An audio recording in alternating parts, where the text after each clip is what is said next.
Sindewahi railway station ते गडमुशी मार्गावर वाघोबाचे दर्शन। लोणवाहीमध्ये वाघाने गावात केली बैलाची शिकार।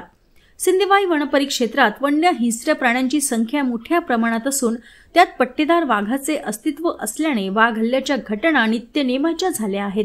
सिंदेवाही रेल्वे स्टेशन ते गडमुशी मुख्य मार्गावर पहाटेच्या सुमारास वाघोबा दिसून आल्याने रस्त्याने आवागमन करणाऱ्या नागरिकांनी मोबाईल कॅमेऱ्यात दृश्य टिपले असून ते सोशल मीडियावर शेअर करण्यात आले असल्याने सिंदेवाहीत वाघोबाने शिरकाव केला असल्याने दहशत निर्माण झाली आहे।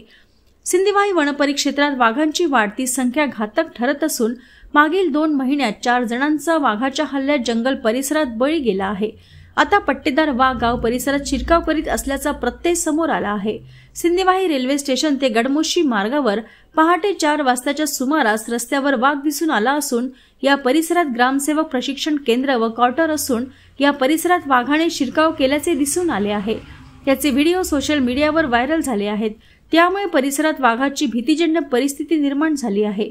तसेच सिंदेवाहीच्या लोणवाही येथील बोरकर नामक यांच्या कोठ्यात बांधलेल्या बैलाला रात्रोच्या सुमारास वाघाने शिकार केली असल्याची घटना उजेडात आली असल्याने सिंदेवाही, लोणवाही व गडमुशी परिसरात दहशत निर्माण झाली आहे।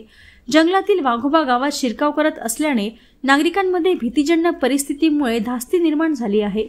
वन विभागाने लक्ष केंद्रित करून वाघाचा बंदोबस्त करावा अशी मागणी केली जात आहे।